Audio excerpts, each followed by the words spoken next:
What's your plan? To rescue everyone and make it home safely. So you're going to scrapbook them to freedom. Solid burn, Branch. Your own recollection of the troll dolls growing up and what your experiences were with them, or if you remember anybody that had a large collection of them themselves. Yeah, I remember playing with them on the shag carpet in the 70s. Walking them through as if it was a dense forest. Yeah, dense shag forest. And my sister had a Ken and Barbie doll, and the troll was a bad guy that always stole.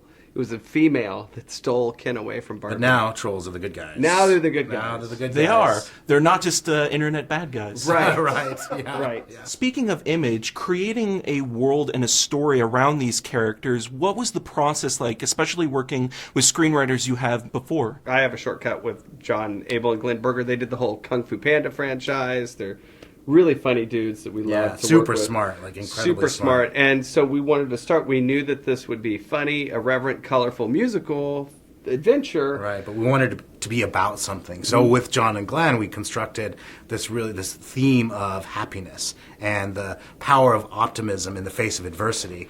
And that helped kind of drive it. Yeah, especially now. You just mentioned the internet trolls. It seems like the internet is so judgmental and dark, and the news and the media is like really a scary. Everything on it is scary, not just for kids, but for me. So we thought happiness would be a great place to start. Like, can we make a movie that has people discussing the value of a positive attitude and happiness? And a movie that makes you feel good. Just having that experience makes you dance in the theater. Yes, like an electronic rave, a party Dude, at Pop. totally. You noticed. Yeah, You noticed that. Raves were a big influence for us. Like, trolls don't just have a party. I mean, they have party. a party. You said that the movie is optimistic, fun and happy. Why cast Justin Timberlake then as the most, pessimistic Isn't that funny? doomsday troll that there ever is? It doesn't seem to fit his personality. He asked the same question. Well, I think it creates a tension for the audience because they all know who he is, and he's the one troll that doesn't sing, he doesn't dance. So the whole time you're waiting, like, when is he going to do this thing? And it really pulls the audience. You know in. he's going to dance. You know he's at going to some sing. point It's he Justin will. Timberlake, And but it's it like, does how is create he going to do that? Yeah. creates a lot of tension. He was also an executive producer of the music and of the soundtrack. What did he bring in regards of new music, but also maybe pushing certain songs into the narrative? Well, it's interesting because we went to him just to do a voice because he's so funny and clever, and he saw what we're doing. At that point, we had Earth, Wind, and Fire. Yeah, Lionel Richie, Cyndi Lauper. We had a lot of classic songs, just Gorillaz. kind of Gorillaz, the Gorillaz, some new classics. And so I think he was really attracted to some of those demos we had, and he says, he was connected with that kind of pop disco feel we wanted to capture. So he said, hey, I'll help you guys with the music. And we said, maybe. send us your resume. I'm not so sure this kid's got it. He's taking it very seriously. Yeah. We said, thank you, awesome, Thank help you. us out. Yeah. And we wanted every song to continue our storytelling, really be a part of our story. And so not only did he come in and help us add this pop disco flavor to every song and trollify it, at the end we were struggling with what song to use, and Justin said, I'll write a song for you. And it was Can't Stop the Feeling, turned out, became a hit song. And what about having the rest of the cast sing it as well and bringing in all these wonderful people like Anna Kendrick and Russell Brand and, James Corden and all these wonderful, great singers and performers? Usually in an animated film, the actors never even see each other. And because Justin was one of our music producers, it offered us like this opportunity where we got to have all of our actors in one place at one time, performing together, singing together. It was really He cool. coached them through the music. So I think that connected the characters on screen more than you normally would. As director and co-director, I'm always fascinated to see or talk about what it's like, working on an animated movie versus a live action, especially since you've directed the Deuce Bigalow films. The Deuce Bigalow. They shouldn't allow me near children's films I know, at all. I know. It's really cool because the difference between animation and live action is animation, we work with the writers and the artists and the actors to really craft this. It's more like workshopping a play. It takes a long time to do, and there's a lot of people working on it.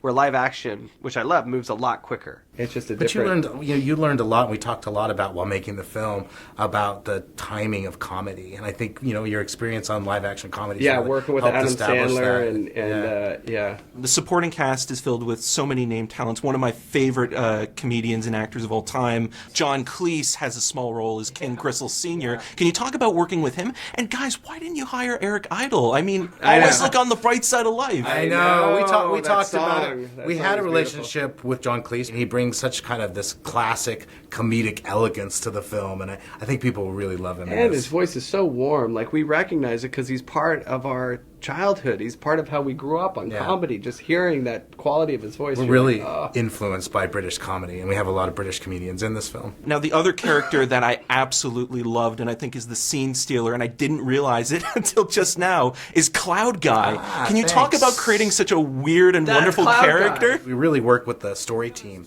on that one, on creating this character, and it kind of works outside the narrative. And then we had the advantage of, because I was doing the voice, I got to perform it with Anna and Justin, and we got to So he would ad-lib, improvise. they would improvise and ad-lib back and forth. Like, at one point, Walt said, "Little Slappy, make Daddy happy," and Justin said, "That's weird." And he really said that, We so said, we're let's going to say use that. We had Branch. Yeah. Branch says that's weird. I think that's part of the fun of being able to do one of the voices and working directly with the actors, is being able to come up with these off-the-cuff things. When you're looking at, a movie that's made for kids, but you're going to be bringing in, grown-ups and parents to watch it as well, how important is it to balance, jokes and pop culture for kids? Well, when we started out making these things, along with the Shrek films, we don't make them for kids. We make them literally for everyone. Yeah. And that's a challenge we like. We never say, it's a kid's movie. I mean, this is... Well, I think we're adults and we're kids, and we're just trying to crack each other up. And That's where it starts. It seems to work, and then when we show it in a theater, like, I've noticed a lot of when we show it around, a lot of parents are laughing, and they look down at their 8-year-old, and she's laughing at the same joke. Sometimes for different reasons. Maybe for different reasons. Depends on what the joke is. The trolls themselves were these kind of weird, creepy-looking things, but now they're kind of very plush and friendly. Can you talk about sort of creating a new design for them, or at least updating them for this film? Our production designer, Kendall Cronkite, took that very seriously, and she asked us what we want to retain, and it was pretty much ugly cute, because I think they're still kind of ugly There's cute. a quirkiness to their charm. Yeah, they got like with those weird faces, and we kept those Round. stubby little feet. And speaking of, we really talked about this with Anna's character, Princess Poppy. We wanted to break the princess mold, that's the princess that you normally see in animated films. We didn't want to do that Barbie figure. We wanted to keep this stumpy, hyper, little barefoot firecracker of a character. And then, of course, the thing that we had to keep, which the hair. I don't know if you know this, you have very similar hair to a troll. Oh. I know. And it's that hair. Do you feel it? Yeah. I do. I can't stop feeling it. All right, well, I have to wrap up with you guys because it's almost hug time, but thank you so much for taking the time to talk to me. I really appreciate it. Hug Hug time. time. Here we go. Let's do it. Watch your hair. Watch your hair. May I? Oh, snap. DreamWorks Trolls.